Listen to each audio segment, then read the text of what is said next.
Good morning students. આપણે ગયા લેક્ચરમાં પ્રકરણ 3ના જે અગત્યના અસાઇનમેન્ટ હતા અને જે થિયરી દાખલાઓ હતા સ્વાધ્યાયના એ બધા પૂરા કર્યા હતા. આજે આપણે પ્રકરણ 4 એના પછીનું જે છે સમતલમાં ગતિ એ પ્રકરણ જે છે એની શરૂઆત કરશું. તો તમે મારી સાથે સાથે લખતા જજો. આજનું આપણું જે પ્રકરણ છે એ છે પ્રકરણ 4 પ્રકરણ 4 સમતલમાં ગતિ, અથવા તો આપણે આને એમ કહી શકીએ કે દ્વિપરિમાણમાં થતી ગતિ. સમતલમાં થતી ગતિ કયો કે દ્વિપરિમાણમાં થતી ગતિ કયો, બંનેનો અર્થ સમાન થાય. સમતલ એટલે જ દ્વિપરિમાણ થયું. આપણે આની પહેલા સુરેખ પથ પર થતી ગતિ એનો અભ્યાસ કર્યો હતો, એટલે કે એક પરિમાણમાં થતી ગતિ એનો અભ્યાસ કર્યો હતો. એ પ્રકરણ જે આપણે ભણ્યું એ પ્રકરણમાં મુખ્ય મુદ્દાઓ છે એ આટલા હતા. એ હું 1 by 1 તમને સમજાવું. તો એમાં સ્થાન, સ્થાનાંતર અને પથ લંબાઈ આ આપણો પહેલો મુદ્દો હતો. ત્યારબાદ વેગ અને પ્રવેગ એવા બે મુદ્દાઓ હતા, વેગ અને પ્રવેગ. અને પછી અચળ પ્રવેગી ગતિના સમીકરણો એ ત્રીજો મુદ્દો હતો. અને છેલ્લો મુદ્દો હતો એ હતો સાપેક્ષ વેગ. બરાબર. તો આમ જુઓ તો આપણે ઘણું બધું દાખલાઓ અને MCQ અસાઇનમેન્ટ બધું સોલ્વ કર્યું ત્રીજા પ્રકરણમાં. પણ જો તમને સમરી આપવાનું કે બધાનું રિવાઇઝ કરી અને કહો કે તમે ટૂંક સાર આપો પ્રકરણનો કે શું આપણે એમાં ભણવાનું આવે, તો આ 4 મુદ્દાઓ છે મુખ્ય મુદ્દાઓ છે. અને આ બધા મુદ્દાઓ છે આપણે એક પરિમાણમાં થતી ગતિ માટે ભણ્યા હતા. એટલે કે એક જ રેખા હોય એના પર જે પદાર્થ ગતિ કરે એના માટે આવા બધા મુદ્દાઓની આપણે ચર્ચા કરી હતી. હવે સમતલમાં થતી ગતિ જે છે એમાં આ તમામ રાશિઓનો અભ્યાસ આવશે ફરીથી, અને એ પણ દ્વિપરિમાણમાં આવશે. એટલે કે x અને y એમ બે સમતલ હોય, બે અક્ષો હોય અને એના દ્વારા રચાતા સમતલમાં જે ગતિ થાય એવી ગતિ માટે આપણે અલગ અલગ તારવણીઓ, x નું સમીકરણ અલગ મળશે, y નું સમીકરણ અલગ મળશે, અને એવી રીતે આપણે તમામે તમામ જે રાશિઓ અહીંયા લખી છે આપણે 4 એ બધા ટોપિક રિપીટ થશે. એટલે આમ જુઓ તો આ અડધું પ્રકરણ જે છે એ ત્રીજા પ્રકરણના અનુસંધાનમાં એનું જ રિપીટેશન જેવું છે. એટલે લગભગ તમને એમાં તકલીફ નહીં પડે. બાકીનું જે છે એવી બે ગતિઓનો અભ્યાસ આપણે છેલ્લે કરશું. એમાં એક છે પ્રક્ષિપ્ત ગતિ અને એક છે નિયમિત વર્તુળમય ગતિ. આ બે ગતિ જે છે એક્સક્લુઝિવ બે પરિમાણમાં થતી ગતિઓના ઉદાહરણ છે, અને એને લગતા MCQ એન્ટ્રન્સ ટેસ્ટમાં પૂછાય છે. અને નિયમિત વર્તુળાકાર ગતિ આમ જુઓ તો ઘણા બધા આગળના ચેપ્ટર કે ટોપિકમાં પણ એનો ઉપયોગ આવે છે. હવે આ બધાની શરૂઆત કરતા પહેલા જે બેઝિક વસ્તુ છે કે જેની સમજૂતીની તમારે આવશ્યકતા હોય એ જે છે એને આપણે કહીએ છીએ અદિશ અને સદિશ રાશિઓ.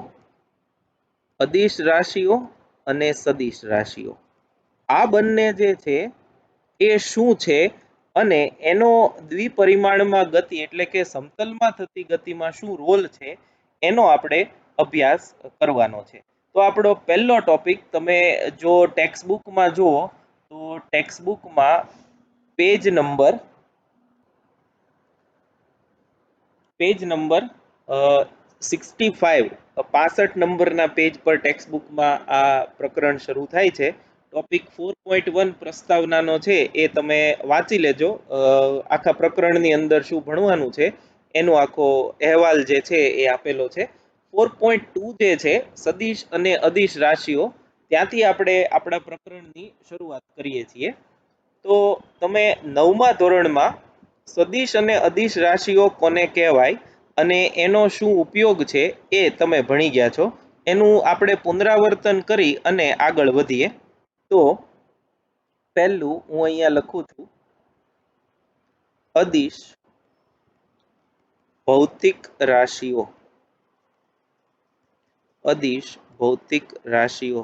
તમે બધા મારી સાથે તમારી જે ક્લાસ વર્ક બુક બનાવી છે એમાં લખતા જજો, કેમ કે આમાં પણ આપણે ઘણું બધું એવું કરાવવાના છીએ જે ટેક્સ્ટ બુકમાં નથી અને એન્ટ્રન્સ એક્ઝામ્સમાં પૂછાય છે, જેમ કે નીટ કે JEE હોય એવી પરીક્ષાઓમાં. તો તમે બધા મારી સાથે છે એ લખતા જજો. અદિશ ભૌતિક રાશિઓમાં આપણે એવું લખીએ છીએ કે જે ભૌતિક રાશિની સંપૂર્ણ માહિતી મેળવવા માટે ફક્ત મૂલ્યની જ જરૂર પડતી હોય તેવી ભૌતિક રાશિને ભૌતિક રાશિઓને અદિશ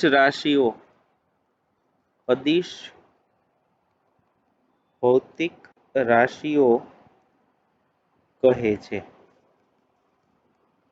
અદિશ ભૌતિક રાશિઓ કહે છે.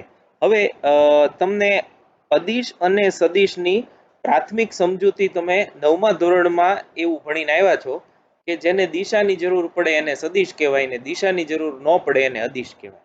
હવે દિશાની જરૂર શા માટે પડવી જોઈએ એની આજે આપણે ચર્ચા કરીએ કે શા માટે દિશાની જરૂર પડે કે ન પડે.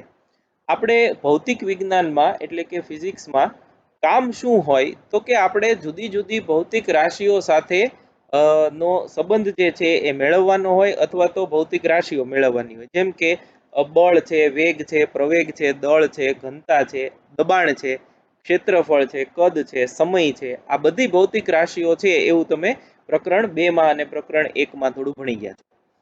હવે ધારો કે તમારે કોઈ પદાર્થનો વેગ માપવાની જરૂર પડે. ધારો કે તમે કોઈ પદાર્થનો વેગ, એક તમને સાદું એક્ઝામ્પલ આપું. એક જો આપણે લગભગ બધા ભાવનગરની પરિસ્થિતિથી વાકેફ છીએ, તો અહીંયા હું તમને એક નાનકડી એવી સમજૂતીથી એ સમજાવું છું. જો લગભગ તમને બધાને મજા આવશે.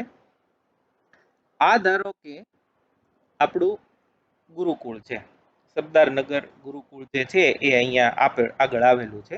આ બાજુ તમે જાઓ તો અહીંયા ભરતનગર છે. આ બાજુ આવો તો એ રૂપાણી સર્કલ છે, બરાબર. આ બાજુ જાઓ તો સંસ્કાર મંડળ છે. તો આવા બધા આપણને ખબર છે કે જુદા જુદા રસ્તાઓ છે. હવે તમે તમારા મિત્રને એવું કહો છો કે આપણે સવારે 8 વાગે, સાંભળજો બરાબર, સવારે 8 વાગે ગુરુકુળના ગેટની નજીક અહીંયા આગળ મળશું. તો લો કે આ વાંધો નહીં, બરોબર છે. હવે એ વ્યક્તિ જે છે તમારો મિત્ર એ 8 વાગે બરાબર અહીંયા પહોંચી ગયો છે અને તમારે કોઈ કારણસર મોડું થઈ ગયું, સાયકલ ન ચાલી, સ્કૂટર ન ચાલ્યું, મોડું ઉઠાણું, બરાબર, અને તમે 8 ની બદલે 9 વાગે અહીંયા પહોંચ્યા. 9 વાગે તમે અહીંયા પહોંચ્યા. હવે તમે અહીંયા પહોંચી અને જુઓ છો કે તમારો મિત્ર છે નહીં, એ તમારી રાહ જોઈ અને નીકળી ગયો છે. તો તમે ત્યાં આગળ ચોકીદાર હોય જે તમને બેયને ઓળખતા હોય એમને એવી વાત કરો કે ભાઈ મારો ફ્રેન્ડ અહીંયા આવવાનો હતો, 8 વાગ્યાથી આવી ગયો. તો ચોકીદાર એમ કે હા એ આવ્યો અને એ આવી અને 5 કિલોમીટર પ્રતિ કલાકની ઝડપે ગયો છે. બરાબર. હવે અહીંથી સમજજો, અહીંથી મુખ્ય વાત હવે સમજવાની છે. 8 વાગે તમારો મિત્ર 5 કિલોમીટર પ્રતિ કલાકની ઝડપે નીકળ્યો છે. આ એક માહિતી થઈ તમારી પાસે. આને આપણે 5 કિલોમીટર પ્રતિ કલાકને શું કહીએ છીએ? ઝડપ કહીએ છીએ. એટલે હવે તમને એવું ખબર પડે કે તમારો મિત્ર જે છે એ 1 કલાકમાં 5 કિલોમીટર જેટલું અંતર કાપ્યું છે. હવે તમે જુઓ, એટલે એનો મતલબ એવો થયો કે 9 વાગે તમે પહોંચો છો એટલે 1 કલાકનો સમય વીતી ગયો છે, કેમ કે તમારે મળવાનું હતું 8 વાગે ને તમે ક્યારે પહોંચ્યા 9 વાગે, તો એ અત્યારે ક્યાં હશે? તો કે ગુરુકુળથી 5 કિલોમીટર દૂર હશે. હવે તમે જુઓ 5 કિલોમીટર દૂર એટલે ક્યાં? તો કે આ બાજુ ગયો હોય તો અહીંયા 5 કિલોમીટર અંતર એટલે અહીંયા હોય, આ બાજુ ગયો હોય તો અહીંયા 5 કિલોમીટર અંતરે અહીંયા હોય, આ બાજુ ગયો હોય તો અહીંયા 5 કિલોમીટર, આ બાજુ ગયો હોય, આ બાજુ ગયો હોય, આ બાજુ ગમે એ બાજુ ગયો હોય, બરાબર છે. તો હવે તમે જુઓ એકલું તમને માત્ર એવી ખબર પડે કે 5 કિલોમીટર પ્રતિ કલાકની ઝડપે એ ગયો છે, તો તમને એનું લોકેશન 1 કલાક પછીનું ક્યાં છે એ ખબર પડે નહીં. બરાબર છે. ફરીથી કહું કે તમે કોઈ એક સ્થળે બે મિત્રોએ મળવાનું નક્કી કર્યું, તમે 1 કલાક મોડા પહોંચ્યા, જે સ્થળે તમે પહોંચ્યા છો જ્યાં મળવાનું નક્કી કર્યું હતું ત્યાં તમને એવી માહિતી મળે કે એની ઝડપ 5 કિલોમીટર પ્રતિ કલાક હતી અને એ ઝડપે ક્યાંક નીકળી ગયો છે, તો તમને સામાન્ય બુદ્ધિથી એટલી ખબર પડે, આટલું બધું ભણી ગયા છો એટલે, કે 1 કલાક પછી એનું સ્થાન ગુરુકુળથી 5 કિલોમીટર દૂર હશે. એટલે એક તમને માહિતી મળી, પણ આ માહિતી તમે જાણો છો એમ પૂરતી નથી, અપૂરતી માહિતી છે. તો પાકી માહિતી ક્યારે મળે? જ્યારે ચોકીદાર તમને એમ કે સંસ્કાર મંડળ બાજુ તરફ, સંસ્કાર મંડળ બાજુ એ 5 કિલોમીટર પ્રતિ કલાકની ઝડપે ગયો છે, તો તમે લોકેટ કરી શકો કે એ ભાઈ જે છે એ એક્ઝેક્ટ 5 કિલોમીટરે અહીંયા જશે. તો ઝડપની સાથે સાથે તમારે દિશાની પણ જરૂર પડે. કઈ દિશા? તો કે અત્યારે હું સાદું લખું છું, તો કે સંસ્કાર મંડળ તરફ. એટલે હવે દિશા ખબર પડી ગઈ કઈ દિશામાં ગયો નહીં. તો હવે તમે એનું ચોક્કસ સ્થાન જે છે એ નક્કી કરી શકો. આમ તમારે આ જે બેયનું કોમ્બિનેશન છે એને હવે આપણે વેગ એવું કહીએ છીએ, બરાબર છે. તો આપણે એમ કહીએ છીએ કે વ્યક્તિનો વેગ એટલે કે તમારા મિત્રનો વેગ 5 કિલોમીટર પ્રતિ કલાક સંસ્કાર મંડળ બાજુ છે, એટલે આપણે બે માહિતી આપી એમને. એક તો મૂલ્યની માહિતી આપી 5 એ મૂલ્ય થયું, અને બીજી માહિતી આપી દિશા સંસ્કાર મંડળ તરફ. જો આ બંને માહિતી હોય તો અને તો જ તમે પદાર્થની ચોક્કસ માહિતી મેળવી શકો. એટલે વેગ એ એવી રાશિ છે કે જેમાં ફક્ત મૂલ્ય આપવાથી સંપૂર્ણ માહિતી નથી મળતી. જો ફરીથી આ શબ્દ અગત્યનો છે કે આપણે શું કરવું છે, તો કે આપણે ભૌતિક રાશિની સંપૂર્ણ માહિતી મેળવવી છે. આ શબ્દ ઉપર હું ભાર આપું છું. આપણે શું કરવું છે? કોઈ ભૌતિક રાશિની સંપૂર્ણ માહિતી મેળવવી છે. તો સંપૂર્ણ માહિતી મેળવવા માટે જો મૂલ્ય ઉપરાંત દિશાની જરૂર પડતી હોય, મૂલ્ય તો જોઈએ ને જોઈએ જ, ઉપરાંત દિશાની જરૂર પડતી હોય તો એને સદિશ કહેવાય, અને જો ફક્ત મૂલ્યથી જ તમને બધી માહિતી મળી જતી હોય તો એને અદિશ ભૌતિક રાશિ કહેવાય. જેમ કે તમે ધારો કે બજારમાં વસ્તુ લેવા ગયા છો, ધારો કે ચોખા લેવા ગયા, અને તમે દુકાનવાળાને એમ કહો કે 1 કિલો ચોખા આપો, તો એમાં બધી માહિતી આવી ગઈ. 1 કિલો, 2 કિલો, 5 કિલો એમ તમે કહેતા હો તો બીજી કોઈ એક્સ્ટ્રા માહિતી આપવાની જરૂર રહેતી નથી. તો દળને આપણે અદિશ કહીએ છીએ, જ્યારે વેગ છે એને આપણે સદિશ કહીએ છીએ. તો આ બે રાશિઓ વચ્ચેનો એક બેઝિક તફાવત છે. આમાં હું ઉદાહરણ લખું અમુક. તો દળ જે છે એ આપણે હમણાં જોયું એમ અદિશ રાશિ છે, પછી કદ છે એ અદિશ રાશિ છે, સોરી, ઘનતા એ અદિશ રાશિ છે, ઝડપ એ અદિશ રાશિ છે, દબાણ જે છે એ અદિશ રાશિ છે, અને એની જેવી જે રાશિઓ હોય એ. તો આ બધી છે એ અદિશ રાશિઓ થઈ. સેકન્ડ જે છે જેનો આપણે અત્યારે ડિટેલમાં અભ્યાસ કરશું એ છે સદિશ ભૌતિક રાશિઓ. સદિશ ભૌતિક રાશિઓ. તો એમાં આપણે આમ એની ડેફિનેશન લખશું કે સમજૂતી લખશું. જે ભૌતિક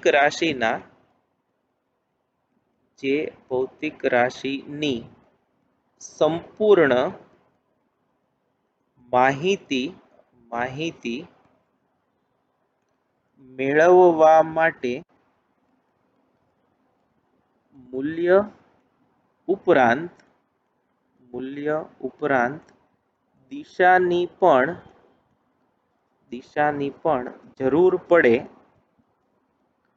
તેવી ભૌતિક રાશિને રાશિને સદિશ રાશિ કહે છે. એટલે મેં તમને જેમ સમજાવ્યું એમ મૂલ્યની ઉપરાંત દિશાની પણ જરૂર પડતી હોય એને આપણે સદિશ કહેશું. એના ઉદાહરણો છે વેગ, આપણે હમણાં જ જોયું એમ સદિશ છે. ઝડપ છે એટલે વેગનું મૂલ્ય. પ્રવેગ એ સદિશ રાશિ છે. બળ સદિશ રાશિ છે. વેગમાન એ સદિશ રાશિ છે. આ બધી સદિશ રાશિઓના ઉદાહરણોમાં આવે છે.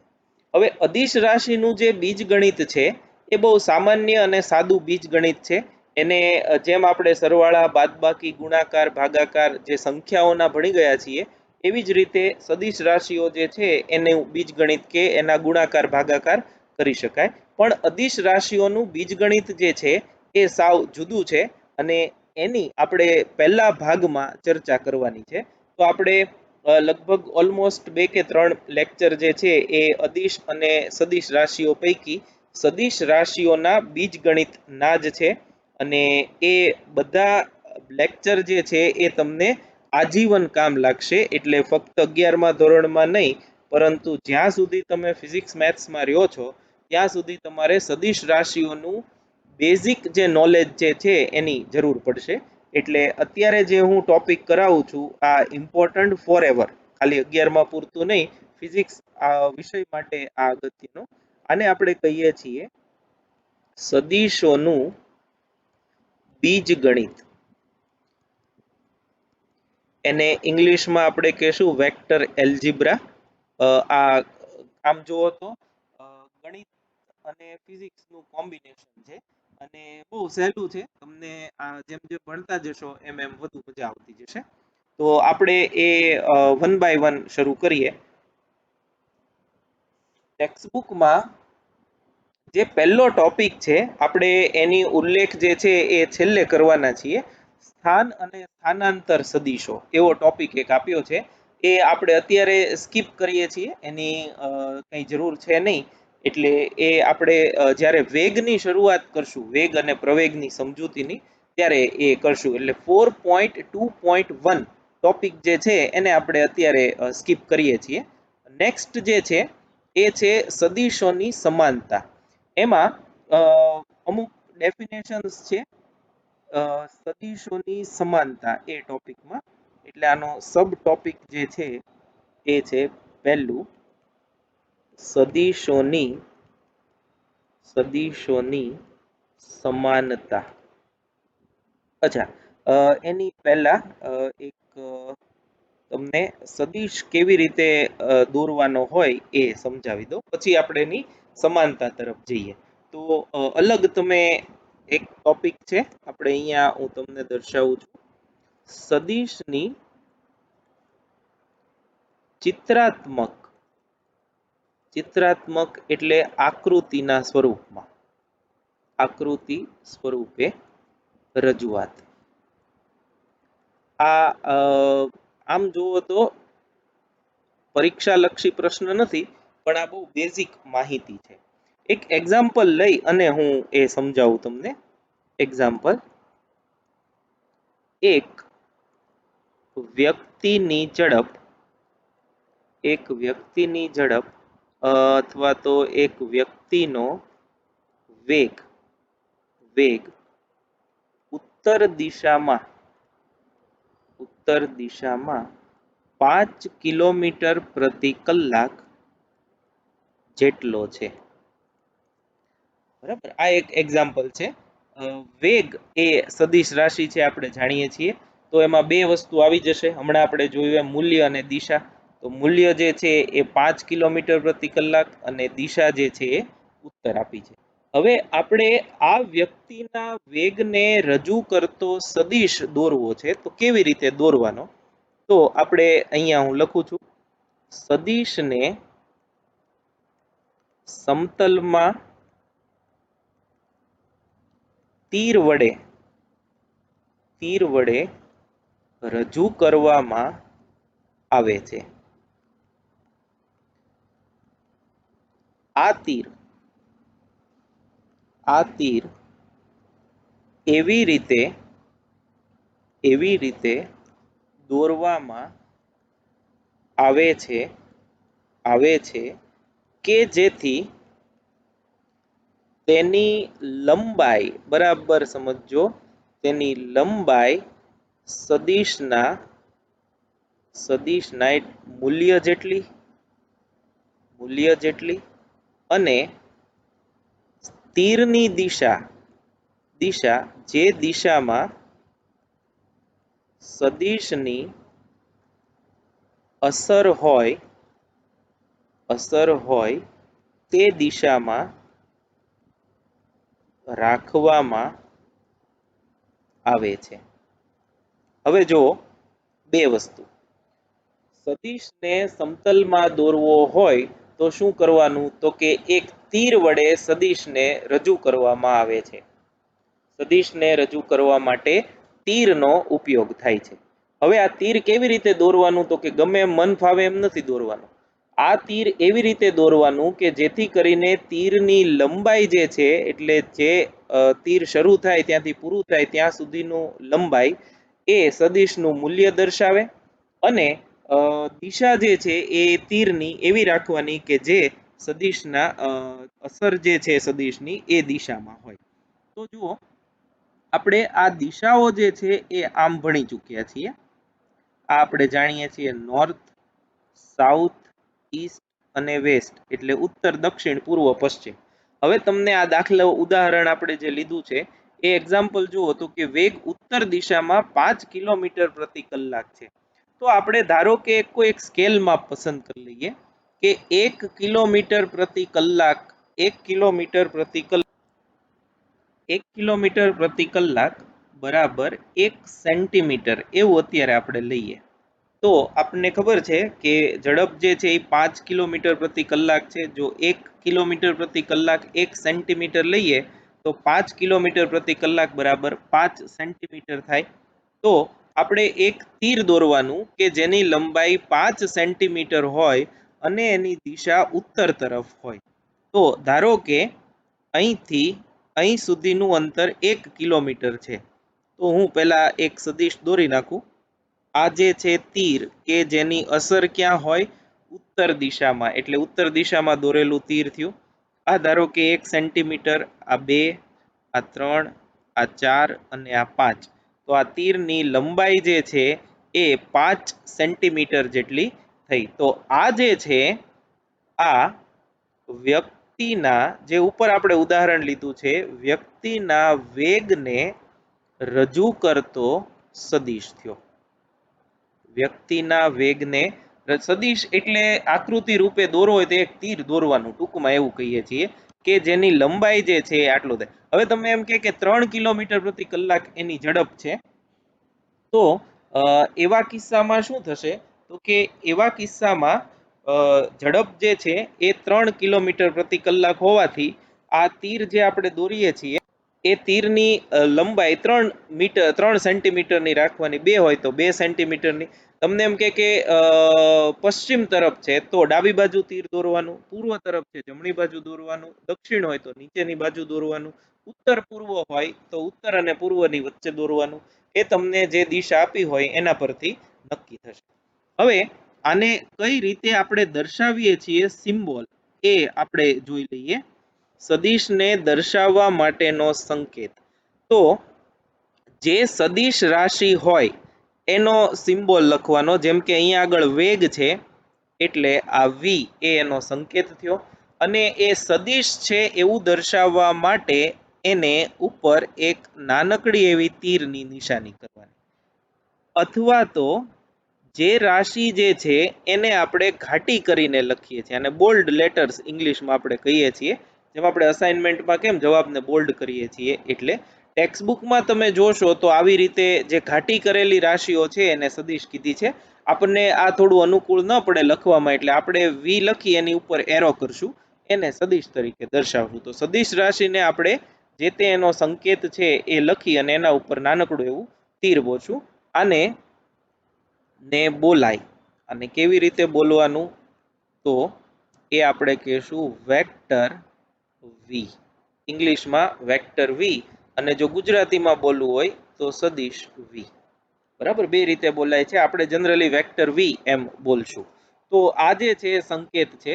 જેમ કે આપણે બળનો સદિશ દોરવો હોય, ધારો કે બળનો સદિશ એવું આપણે દર્શાવવું છે, તો એના માટે એફ એ બળનો સંકેત છે અને એના ઉપર એક નાનકડું એવું તીર કરવાનું, એટલે એ થયું. પ્રવેગનો સદિશ, ધારો કે પ્રવેગનો સદિશ દર્શાવવો હોય તો પ્રવેગનો સંકેત એ છે અને એના ઉપર નાનકડું તીર કરવાનું, એટલે આ સમજી શકાય એવું છે અને ઈઝી છે.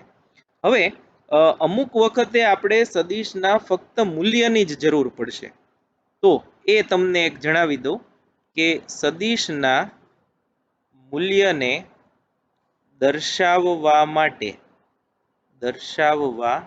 માટે સદિશને માનાંકમાં લખવામાં આવે છે. એટલે ધારો કે આપણે કોઈ દિશાની જરૂર નથી પડતી, જેમ કે આ કિસ્સો આપણે વ્યક્તિના વેગનો જોયો, એમાં આપણે કઈ દિશામાં જાય છે એની કોઈ જરૂર નથી, ફક્ત 5 કિલોમીટર પ્રતિ કલાકની ઝડપ છે એની જ જરૂર હોય, તો એવા કિસ્સામાં આપણે વેગ v સદિશ જે છે એને માનાંકમાં લખશું. આને આપણે કહીએ છીએ મોડ ઓફ વેક્ટર v, અથવા તો v નો માનાંક. આપણે હવેથી મોડ ઓફ વેક્ટર v એમ જ બોલશું.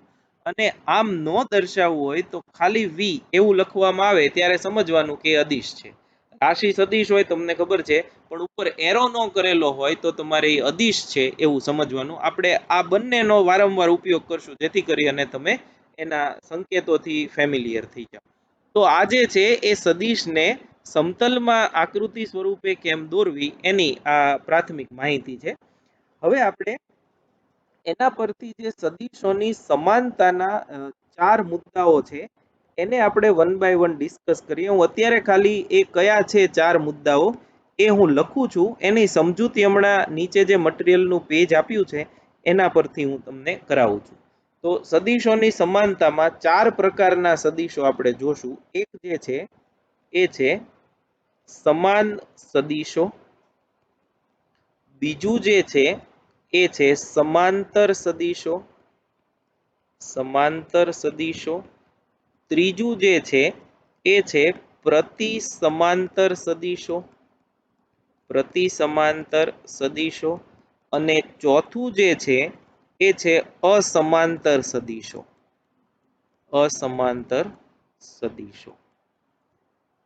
તો આવા સદિશો એટલે કેવા? સમાન સદિશો એટલે સમાન મૂલ્ય અને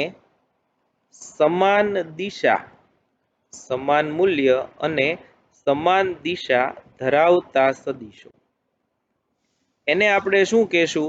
એવા સદિશોને આપણે સમાન સદિશો છે એમ કહેશું. જેમ કે ફોર એક્ઝામ્પલ, આ ધારો કે એક સદિશ છે એ, વેક્ટર એ. આમ હું લખું તો આનું મૂલ્ય કેટલું કહેવાય? કાંઈ ન આપ્યું હોય તો આપણે 3 એકમ એવું કહેશું. જો આટલું 1 એકમ, આટલું 2 એકમ અને આટલું 3 એકમ. અને એવી ને એવી રીતે બીજો સદિશ હું આમ દોરું છું, 1 એકમ, 2 એકમ અને 3 એકમ, અને એને આપણે બી કહીએ. તો આ એ અને બી બે સદિશો છે, એનું મૂલ્ય પણ સમાન છે અને એની દિશા પણ સમાન છે, તો એ અને બી ને સમાન સદિશો છે એમ કહેવાય. આ પહેલો પ્રકાર. બીજું જે છે સમાંતર સદિશો, તો એમાં આપણે એમ કહેશું કે એક જ દિશામાં આવેલા સદિશોને સમાંતર સદિશો કહે છે. તો હવે એના માટે આપણે ધારો કે આમ લખીએ, આ વેક્ટર એ છે અને આ વેક્ટર બી છે. તો તમે જુઓ છો એ અને બી ના મૂલ્ય ભલે અલગ અલગ છે, પણ એની દિશા બંનેની એક જ છે. તો એક જ દિશામાં જો સદિશ આવેલા હોય તો એવા સદિશને આપણે સમાંતર સદિશો છે એમ કહેશું. હવે આ બંને ઉપરથી તમને એવી તો ખબર પડી જવી જોઈએ કે સમાંતર સદિશો જે છે એ હંમેશા સમાન સદિશો જે છે એ હંમેશા સમાંતર તો હોય જ. જો તમે જોવો છો દિશા તો બેની એક હોય તો જ એને સમાન કહેવાય, પણ સમાંતર છે એ સમાન હોય એવું જરૂરી નથી. સમાંતરમાં દિશા મૂલ્ય જુદા જુદા હોઈ શકે. પ્રતિ સમાંતર જે છે એ આની વિરુદ્ધ થશે, એટલે પરસ્પર વિરુદ્ધ દિશામાં આવેલા સદિશોને પ્રતિ સમાંતર સદિશો કહે છે. એટલે આની જેમ જ આપણે જો દોરીએ તો ધારો કે વેક્ટર એ જે છે એ આમ છે અને વેક્ટર બી જે છે એ આમ છે, તો પરસ્પર વિરુદ્ધ દિશામાં થયા, તો એવા સદિશોને આપણે પ્રતિ સમાંતર સદિશો છે એમ કહેશું. અને આ જો સમાન, સમાંતર કે પ્રતિ સમાંતર ન હોય એવા બધાને અસમાંતર સદિશો કહેવાય. જે સમાન, સમાંતર કે પ્રતિ સમાંતર ન હોય તેવા સદિશોને અસમાંતર સદિશો કહે છે. અસમાંતર સદિશો કહે છે. તો એ તો ગમે એમ તમે દોરી શકો છો. હું એક નમૂના રૂપે, ધારો કે આ વેક્ટર એ છે અને આમ વેક્ટર બી છે, તો આવા સદિશો જે છે એને આપણે અસમાંતર સદિશો છે એમ કહેશું. તો આ ટેક્સ્ટ બુકમાં સ્પષ્ટ નથી આપ્યું, પણ મટીરિયલમાં તમે જો બીજા નંબરનું પેજ જુઓ તો એમાં આની સમજૂતી આપેલી છે. એ પછી આપણે હમણાં ચર્ચા કરીએ છીએ અને તમે એ પછી જોઈ પણ જજો. નેક્સ્ટ જે છે એ છે વાસ્તવિક સંખ્યા વડે સદિશનો ગુણાકાર. વાસ્તવિક સંખ્યા વડે સદિશનો ગુણાકાર એટલે વાસ્તવિક સંખ્યાઓમાં આપણે બે પ્રકારની સંખ્યા લેશું સામાન્ય રીતે. એક તો ધન હોય અને બીજી ઋણ હોય. પૂર્ણાંક, અપૂર્ણાંક એવી બધી સંખ્યાઓ હોય છે, એની પણ આપણે અત્યારે ચર્ચા નથી કરતા. અત્યારે આપણે ફક્ત બે પ્રકારો લેશું, ધન અને ઋણ. ધન હોય તો શું થાય અને ઋણ હોય તો શું થાય.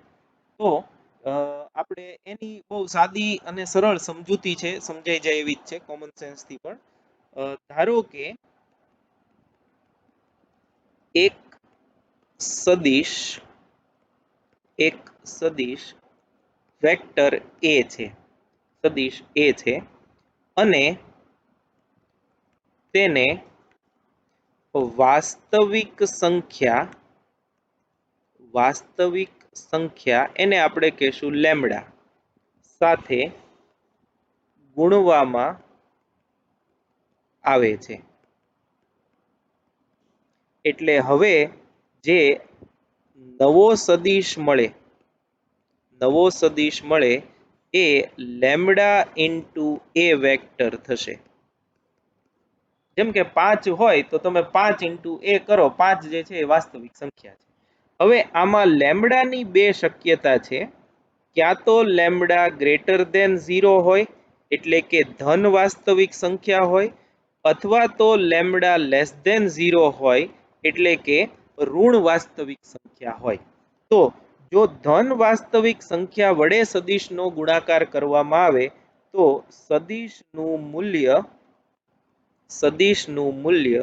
લેમ્ડા ગણું થાય અને દિશા એની એ જ રહે છે.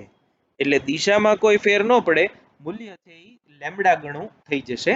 અને જો ઋણ વાસ્તવિક સંખ્યા વડે ગુણીએ તો સદિશનું મૂલ્ય લેમ્ડા ગણું થાય અને દિશા ઉલટાઈ જાય છે. ઋણ છે એટલે દિશા જે છે એ ઉલટાઈ જાય છે. જેમ કે આપણે ધારો કે લેમ્ડા બરાબર 5 લઈએ, ફોર એક્ઝામ્પલ 5 અને એ નો ગુણાકાર કરતા 5 એ આ મળે, તો બહુ સ્વાભાવિક છે કે એનું મૂલ્ય 5 ગણું થઈ ગયું અને દિશા જે છે એ એની જ રહી. પણ -5 હોય તો -5 ઇન્ટુ એ એટલે મૂલ્ય તો 5 ગણું થશે, પણ સાથે સાથે દિશા છે એ ઉલટાઈ જશે. જો એ એક્સ દિશામાં હોય તો -5 એ છે એ ઋણ એક્સ દિશામાં થશે, વાયમાં હોય તો ઋણ વાયમાં, ઝેડમાં હોય તો ઋણ ઝેડમાં. એટલે આ એક તમારે વાસ્તવિક સંખ્યા વડે સદિશનો ગુણાકાર એ કેવી રીતે થાય એ તમને જણાવ્યું. એ મટીરિયલમાં પેજ નંબર 2 પર નીચે આપ્યું છે, એ પછી તમે જોઈ લેજો, એમાં કઈ નવું કે અઘરું છે નહીં. નેક્સ્ટ, અને આજના આપણા ટોપિકનો સૌથી આ લેક્ચરનો સૌથી અગત્યનો ટોપિક છે એ છે સદિશોના સરવાળા અને બાદબાકી. સદિશોના સરવાળા અને સદિશોની બાદબાકી. તો પહેલા એમાં આપણે જોશું, પહેલો ભાગ એ છે સદિશોના સરવાળા. એની બે મેથડ છે, આપણે વારાફરતી બંનેનો અભ્યાસ કરશું અને બંનેનો ઉપયોગ આપણે 11-12માં વારંવાર આવશે. અને અહીંયા હું બીજું લખું છું, એ પણ સાવ ઈઝી છે, અને એ છે સદિશોની બાદબાકી. એ આમ તો સરવાળાનો જ એક પ્રકાર છે, પણ આપણે છેલ્લે એની નાનકડી એવી ચર્ચા છે એ કરી નાખશું. હવે જે બે સદિશો આપણે લેવાના છે એ સદિશો તમે ગમે એ રીતે લઈ શકો. હું મને જે અનુકૂળ પડે છે એવા બે સદિશો છે એ હું લઉં છું, એ તમે મારી સાથે દોરજો. એક આપણે સદિશ લઈએ છીએ આ રીતે, આને આપણે કહીએ વેક્ટર નંબર એ, અને બીજો સદિશ જે છે એને આપણે આમ લેશું, આ જે છે એને આપણે કહીએ વેક્ટર નંબર બી. એ અને બી બે સદિશો છે, અને આપણે આ બંને સદિશોનો સરવાળો અને આ બંને સદિશોની બાદબાકી કરવાની છે. આજે આપણે મેથડનો ઉપયોગ અહીંયા સમજીએ છીએ અને કરીએ છીએ. આ મેથડને આપણે કહીએ છીએ આલેખની રીત.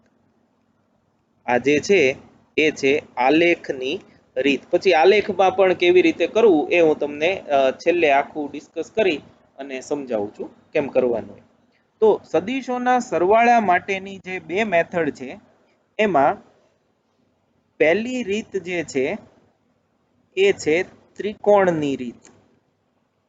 પહેલી રીત જે છે એ છે ત્રિકોણની રીત, અને બીજી રીત જે છે એ છે સમાંતર બાજુ ચતુષ્કોણની રીત. સમાંતર બાજુ ચતુષ્કોણની રીત. આ બંને રીતનો ઉપયોગ કરી એને આપણે સબાચની રીત બીજીને એવી રીતે ટૂંકમાં કહીએ છીએ. તો કેમ એ સદિશોની સરવાળો કરવો એ હું તમને સમજાવી દઉં. હવે પહેલી રીત જોઈએ, ત્રિકોણની રીત. આમાં શું કરવાનું, તો સ્ટેપ્સ એના એવા છે, કોઈ એક સંદર્ભ બિંદુ પસંદ કરી, સંદર્ભ બિંદુ પસંદ કરી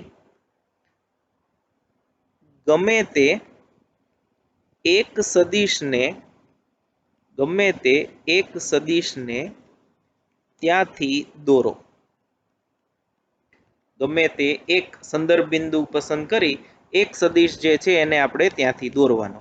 એટલે ધારો કે મેં આ એક સંદર્ભ બિંદુ પસંદ કર્યું, એને હું ઓ કહી દઉં.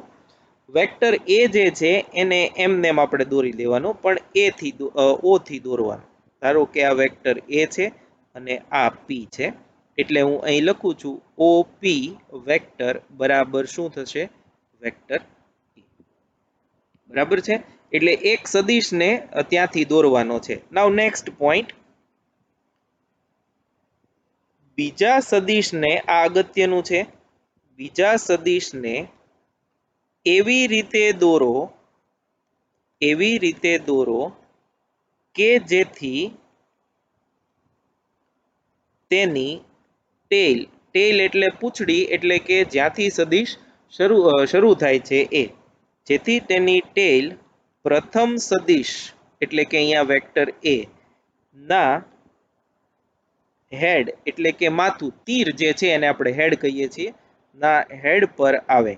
મૂલ્ય અને દિશા એમાં કોઈ ફેરફાર કરવાનો નથી. ખાસ યાદ રાખજો, ફક્ત બીજા સદિશને એ જ મૂલ્ય અને એ જ દિશા સાથે પહેલા સદિશના હેડ પરથી દોરવાનો છે. એટલે બીજો સદિશ આમ છે તો એને આપણે આમ દોરવાનો છે.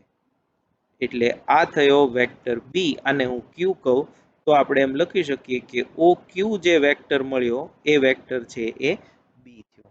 જો મૂલ્ય એનું એ આની જેટલું જ, દિશા એની એ, પણ દોરવાનો ક્યાંથી? પહેલા સદિશના હેડ પર બીજા સદિશનું ટેલ આવે એવી રીતે એને દોરવાનો છે. તો પહેલા સદિશની ટેલ અને છેલ્લા સદિશના હેડને જોડતો સદિશ એટલે આ થયો. આ બંને સદિશો, સોરી અહીંયા આગળ PQ આવશે, અહીંયા આગળ આ PQ, સોરી PQ. તો આ સદિશ જે મળ્યો પહેલાના ટેલ અને છેલ્લાના હેડને જોડતો, એ બંને સદિશોનો પરિણામી સદિશ a વત્તા b આપે. એને આપણે રિઝલ્ટન્ટ વેક્ટર પરથી r કહેશું. એટલે આમાં ને આમાં જે OQ વેક્ટર જે છે એ થશે OP વેક્ટર વત્તા PQ વેક્ટર. OQ ને આપણે R વેક્ટર કહેશું, OP A છે અને OQ B છે. તો A વત્તા B એ R આપે. ટૂંકમાં એક સદિશને એમને એમ દોરી નાખવાનો, મૂલ્ય અને દિશા એમને એમ રાખી તમને જ્યાં મન ફાવે ત્યાંથી પહેલો સદિશ દોરી નાખવાનો. બીજો સદિશ જે છે એને એવી રીતે દોરવાનો કે જેથી એનું ટેલ એ પહેલા સદિશના હેડ ઉપર આવે અને પહેલા સદિશનું ટેલ અને છેલ્લા સદિશના હેડને જોડતો જે સદિશ મળે એ સદિશ જે છે એ બંનેનો પરિણામી સદિશ મળે. આ ત્રિકોણ બને છે એટલા માટે આપણે આને ત્રિકોણની રીત એવું કહીએ છીએ. બરાબર છે. આ 2 માર્કમાં તમને પૂછાય એમ છે કે સદિશોના સરવાળા માટે ત્રિકોણની રીત છે, આકૃતિ દોરી સમજાવો. મટીરિયલમાં એનો ઉલ્લેખ આપ્યો છે પોઈન્ટ વાઇઝ, એ પ્રમાણે તમારે લખવાનું રહેશે. નેક્સ્ટ જે છે એ છે સમાંતર બાજુ ચતુષ્કોણની રીત. હવે એ પણ સમજી લઈએ. તો આ રીતમાં યોગ્ય સંદર્ભ બિંદુ લઈ બંને સદિશો ને તે જ સંદર્ભ બિંદુમાંથી દોરો. તે જ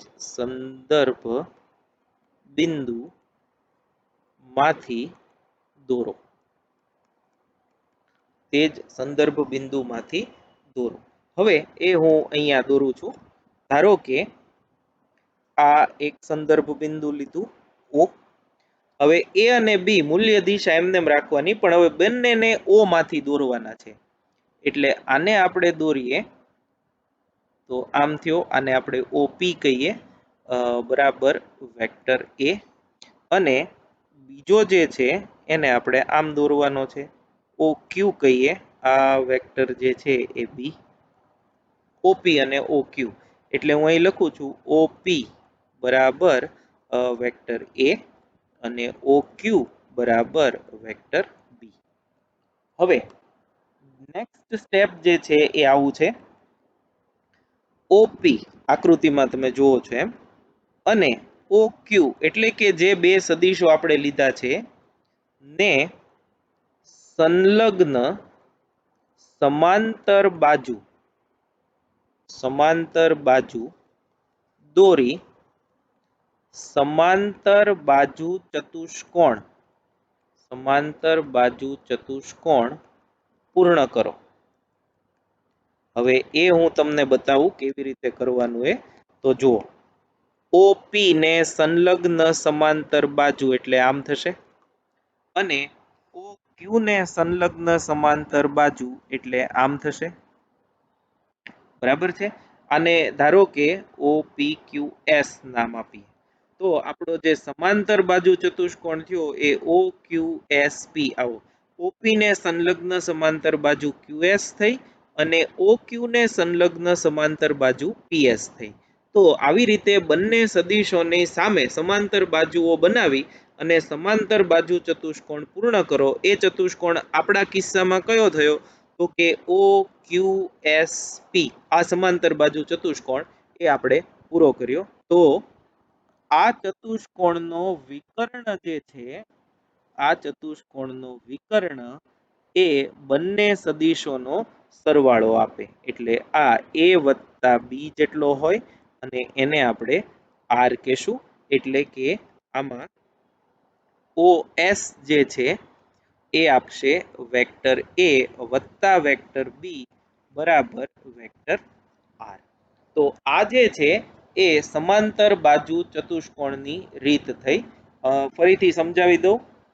આ રીતમાં સમાંતર બાજુ ચતુષ્કોણમાં એક સંદર્ભ બિંદુ લઈ એ સંદર્ભ બિંદુમાંથી બંને સદિશો a અને b ને દોરવાના. બંને સદિશો a અને b ને સંલગ્ન સમાંતર બાજુ લઈ સમાંતર બાજુ ચતુષ્કોણ OQSP એ પૂરો કરવાનો. તો આ ચતુષ્કોણનો વિકર્ણ OS જે છે એ બંને સદિશો a અને b નો સરવાળો a vector plus b vector આપે. આ સમાંતર બાજુ ચતુષ્કોણની રીત છે. એટલે આ બંને આ પણ તમને 2 માર્કમાં પૂછાઈ શકે. તો આકૃતિ સહિત તમારે એનું વર્ણન લખવાનું. એની પણ સમજૂતી મટીરિયલમાં આપેલી છે. હવે નેક્સ્ટ જે છે એ સદિશોની બાદબાકી એવો ટોપિક છે. હવે એ આમ જુઓ તો સરવાળો છે. આપણે જાણીએ છીએ કે જે બેઝિક મેથ્સ છે ગણિત, હવે એમાં આમ તો તમે બધા જાણો છો 5 ઓછા 4 બરાબર 1 આવું જ્યારે લખવામાં આવે અને ધારો કે 5 ગુણ્યા 4 બરાબર 20 આવું લખવામાં આવે. હવે આનો મતલબ તમે જાણો છો કે ગણિતમાં મુખ્ય પ્રક્રિયા જે છે એ ફક્ત સરવાળાની જ પ્રક્રિયા છે. બરાબર સમજજો. આ તમને ખબર હોવી જોઈએ 10મા ધોરણ સુધી. આમ તો ચોથા પાંચમામાં આવે છે. Main process in mathematics is the process of addition. સરવાળાની જ પ્રક્રિયા આપણે કરીએ છીએ. પણ આનો અર્થ એવો થાય કે 5માં ઓછા 4 એનો સરવાળો. એટલે જો ઋણ સંખ્યાનો સરવાળો કરવામાં આવે તો એને આપણે નામ આપી દીધું બાદબાકી, જેથી કરીને આપણું ગણિત થોડુંક સહેલું પડે. અને આનો મતલબ શું થાય તો કે 5 વત્તા 5 વત્તા 5 વત્તા 5 એટલે કે એકની એક સંખ્યાનો રિપીટેડ સરવાળો કરો તો ગુણાકાર મળે. પ્રોસેસ કઈ છે? સરવાળાની જ છે. એકની એક સંખ્યાનો વારંવાર થતો સરવાળો એ ગુણાકાર છે અને ઋણ સંખ્યાનો સરવાળો એ બાદબાકી છે. એટલે હવે આ મૂળભૂત જે વાત છે ગણિતની, એનો ઉપયોગ આપણે બાદબાકીમાં કરશું. તો આપણને હવે ખબર છે સરવાળો ત્રિકોણની રીતથી કેવી રીતે થાય. તો આપણે જો સદિશોની બાદબાકી કરીએ એટલે કે આપણે શું મેળવવાનું થાય? a માઇનસ b મેળવવાનું. તો આનો મતલબ શું થાય? મેં તમને જણાવ્યું એમ a વત્તા ઓછા b એટલે કે વેક્ટર a માં માઇનસ વેક્ટર b ને જો એડ કરવામાં આવે તો એ જે સદિશ મળે એ સદિશોની બાદબાકી થઈ. એટલે હવે જુઓ આ વેક્ટર b છે તો હું અહીંયા દોરું છું. આ જે છે એ શું થયો? વેક્ટર માઇનસ b થયો. હવે જો આ માઇનસ b ને a માં ઉમેરી દઈએ તો આપણને બાદબાકી મળે. તો એ કેવી રીતે કરવાનું? તો એ હું તમને અહીંયા દોરીને દેખાડી દઉં. એક સંદર્ભ બિંદુ લેવાનું. હવે હું લખતો નથી, ખાલી દોરું છું, તમે સાંભળતા જજો. એમાંથી એક સદિશ આપણે દોર્યો OP, આને આપણે O કહીએ, આને P, અને એ સદિશ એટલે કયો? Vector A. એક્ઝેક્ટ એમનેમ દોરવાનો. હવે આમાં આપણે માઇનસ b ને એડ કરવાનો છે. એટલે હેડ ટેલ વાળું એમનેમ એકના હેડ પરથી બીજાના ટેલ હવે એવી રીતે મૂકવાનો. તો આપણે માઇનસ b ને એડ કરવો છે. તો માઇનસ b ને એવી રીતે દોરવાનો કે જેથી માઇનસ b ની ટેલ a ના હેડ પર આવે. એટલે આમ થયું. આ વેક્ટર માઇનસ b છે અવડવા, અને પહેલાના હેડ ટેલ અને છેલ્લાના હેડ ને જોડતો સદિશ એટલે આને આપણે q કહીએ. તો OQ શું આપશે? a વત્તા ઓછા b બરાબર a માઇનસ b. તો આ જે છે એ સદિશોની બાદબાકી થઈ. આમ જુઓ તો બાદબાકી કરવામાં આપણે સરવાળો જ કરીએ છીએ. એટલે એમાં તમારે જાજી વિચાર કરવાની જરૂર નથી. બેઝિક 2 મેથડ જે ત્રિકોણની અને સપાચરની રીત છે સરવાળા માટેની, એ અગત્યની છે અને એનો જ ઉપયોગ કરી અને આપણે ઘણા બધા પ્રશ્નો જે છે એ બળને લગતા, વિદ્યુત ક્ષેત્ર તમે 12મામાં ભણશો, ચુંબકીય ક્ષેત્ર ભણશો, એને લગતા પ્રોબ્લેમ જે છે એ સોલ્વ કરી શકાય છે. એટલે આ જે છે એ ખૂબ જ અગત્યનો ટોપિક છે. મટીરિયલના 3જા નંબરના પેજ પર સરવાળા અને બાદબાકી એના આમ બાજુમાં જ 3 વિભાગો કરી અને દેખાડ્યા છે. અને જો તમને એમ પૂછે કે ટૂંકનોંધ લખો ત્રિકોણની રીત, ટૂંકનોંધ લખો સમાંતર બાજુ ચતુષ્કોણની રીત, ટૂંકનોંધ લખો સદિશોના સરવાળા, સદિશોની બાદબાકી, તો તમારે એમાં જે લખ્યું છે મટીરિયલમાં એ પ્રમાણે લખવાનું અને હોમવર્કમાં પણ એ જ રીતે તમારે લખવાનું રહેશે. હવે મટીરિયલમાં જ્યાં આ ટોપિક આપ્યો છે, એક બીજું નાનકડું એવું છે જે મટીરિયલમાં એ જ નંબરના પેજ પર આપ્યું છે, 3જા નંબરના પેજ પર, એની આપણે ચર્ચા કરી લઈએ. એ છે શૂન્ય સદિશ. એને આપણે ઝીરો અથવા તો નલ વેક્ટર એવું કહીએ છીએ. તો એનો સમજૂતી આવી છે કે સમાન મૂલ્યના અને પરસ્પર વિરુદ્ધ દિશાના, સમાન મૂલ્યના અને પરસ્પર વિરુદ્ધ દિશાના સદિશોના સરવાળાથી શૂન્ય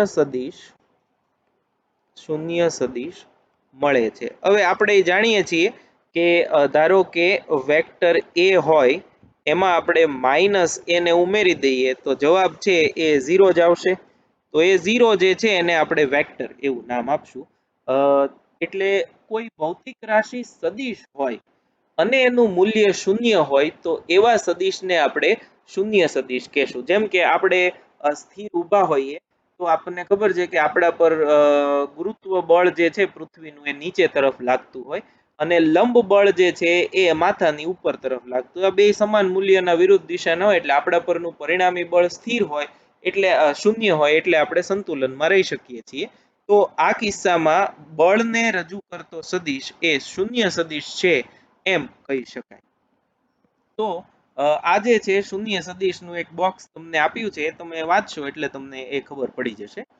હવે મટીરિયલમાં પેજ નંબર 1, 2, 3 પર જ્યાં આ ટોપિક આપેલા છે એની આપણે ચર્ચા કરી લઈએ, જેથી કરીને તમને થોડુંક વધારે સ્પષ્ટતાથી સમજાય અને સમગ્ર લેક્ચર જે છે એનું પુનરાવર્તન પણ થઈ જાય.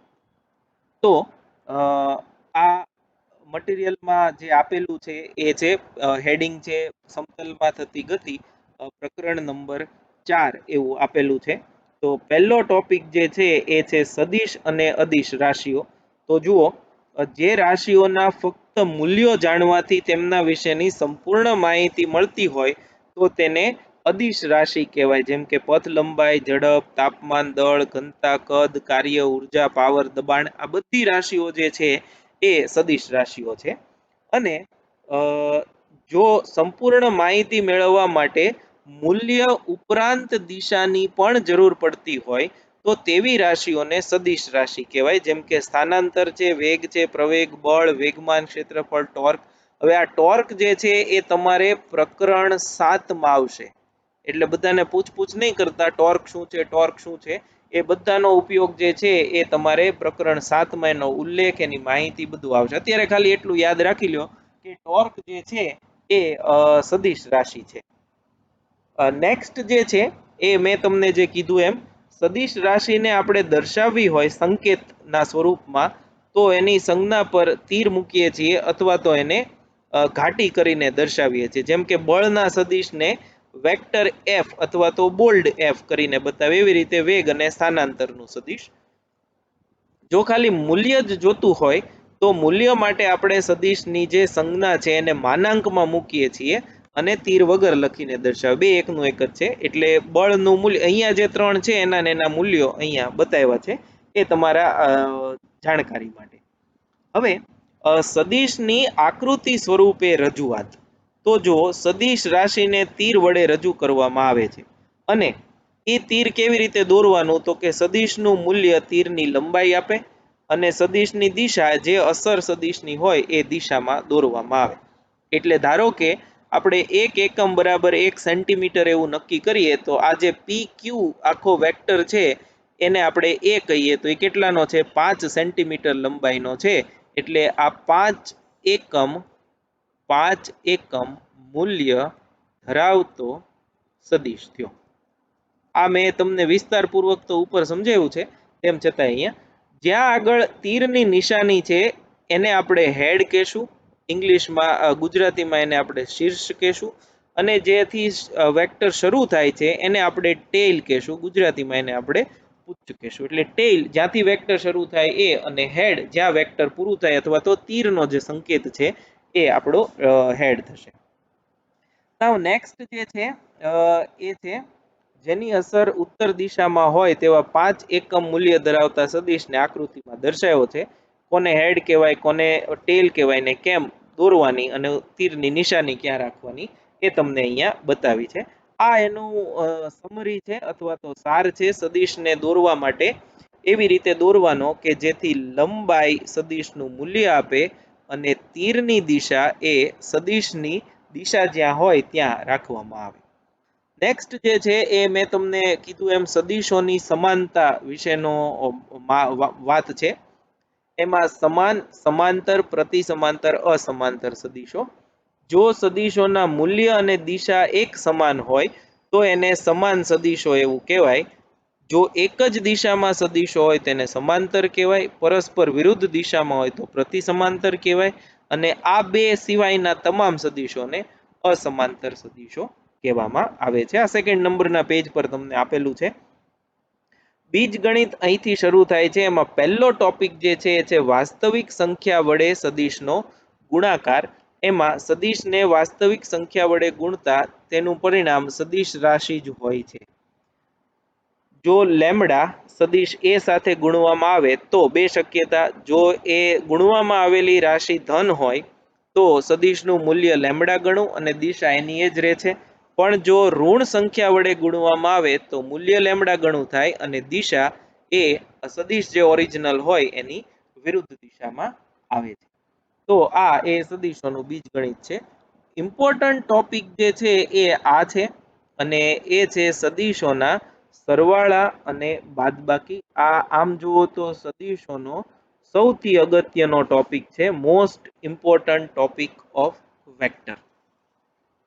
સદિશોના સરવાળા અને બાદબાકી માટેની આલેખની રીત. પછી આપણે બીજી બેઝિક રીત છે એ પણ ભણવાના છીએ, પણ એ અત્યારે આપણે એની ચર્ચા નહીં કરીએ. તો સરવાળા માટેની બે રીત છે. એક તો ત્રિકોણની રીત અને બીજી જે છે આ ફર્સ્ટ મેથડ, અને સેકન્ડ મેથડ જે છે એ સમાંતર બાજુ ચતુષ્કોણની રીત. બંનેમાં તમે જુઓ છો આકૃતિ એ જે છે ત્રણેયમાં આમ તો એમાં એ અને બી આપણે સમાન રાખ્યા છે. ત્રિકોણની રીતમાં જે તમને 4 મુદ્દાઓ આપણે કીધા છે એ કંઈક આવા છે. એક સંદર્ભ બિંદુ પસંદ કરી સદિશ એ દોરવાનો. સદિશ એ ના હેડ પર સદિશ બી ની ટેલ આવે એવી રીતે સદિશ બી દોરવાનો.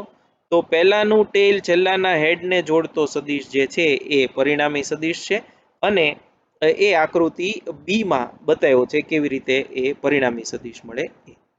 એવી રીતે સમાંતર બાજુમાં એક જ સંદર્ભ બિંદુ લઈ બંને સદિશો એ અને બી દોરવાના, સમાંતર બાજુ ચતુષ્કોણ પૂરો કરવાનો, અને એનો વિકર્ણ જે છે એ પરિણામી સદિશ આપે એ વત્તા બી.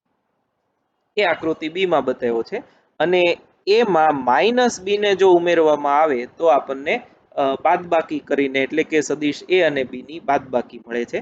તો આ વેક્ટર એ, જો બી આમ હોય તો મેં તમને જણાવ્યું એમ આ જે છે એ વેક્ટર માઇનસ બી થાય. તો આના હેડ પર માઇનસ બી ની ટેલ આવે એમ દોરીએ તો આ જે છે એ a પ્લસ માઇનસ બી આમ થયું. એટલે હકીકતમાં એ સરવાળો જ છે, પણ આપણે બાદબાકીના સ્વરૂપમાં એને લખ્યું છે. તો એના પરથી આર જે છે એ a માઇનસ બી પરિણામે એવું તમને મળશે. નેક્સ્ટ જે છે એ છેલ્લો પોઈન્ટ જે મેં તમને કીધો એમ શૂન્ય સદિશનો છે. તો બે સમાન મૂલ્યના અને પરસ્પર વિરુદ્ધ દિશાના સદિશોનો સરવાળો કરવામાં આવે તો જે સદિશ મળે એ સદિશને આપણે શૂન્ય સદિશ છે એમ કહેશું, અને એને ઝીરો વેક્ટર એમ દર્શાવવામાં આવે. તો એક સદિશ એ હોય તો એનો વિરોધી સદિશ અથવા તો વિરુદ્ધ દિશાનો સદિશ એ માઇનસ એ થશે. તો એ માઇનસ એ કરો તો એ 0 આવશે. હવે તમે જાણો છો કે જો પદાર્થનો વેગ અચળ હોય તો પ્રવેગ છે એ શૂન્ય હોય, તો પ્રવેગને રજૂ કરતો સદિશ જો લેવામાં આવે તો આપણે એને શૂન્ય સદિશ છે એમ કહીએ છીએ. તો આ જે છે એ સદિશના બીજગણિતનો પ્રાથમિક ટોપિક જે તમે કહી શકો એ છે. આજે આપણે જે ચોથું પ્રકરણ શરૂ કર્યું છે એમાં મુખ્ય જો આપણે લઈએ તો અગત્યનો કન્સેપ્ચ્યુઅલ જે કંઈ ભાગ છે એ સદિશનો છે. સદિશ અને તેનું બીજગણિત એ મુખ્ય ટોપિક છે કે જે તમારે આગળ જતા ફિઝિક્સ અને મેથ્સ અથવા તો વધારે આપણે બ્રોડ સેન્સમાં કહીએ તો એન્જિનિયરિંગમાં આનો પુષ્કળ પ્રમાણમાં ઉપયોગ આવશે. એટલે વિડીયો છે એને તમે હજી એક કે બે વાર ફરીથી જોઈ લો, ટેક્સ્ટબુક આખી વાંચી લો અને મટીરિયલ રિફર કરો અને બને ત્યાં સુધી આ ટોપિક જે છે એમાં સાથે રહેવા પ્રયત્ન કરો. અઠવાડિયામાં જેટલું ભણાવવામાં આવે એની પુષ્કળ પ્રેક્ટિસ કરો તો જ તમને આવડશે અને તો જ એનો ઉપયોગ છે એ તમે ઇઝીલી કરી શકશો. Thank you very much.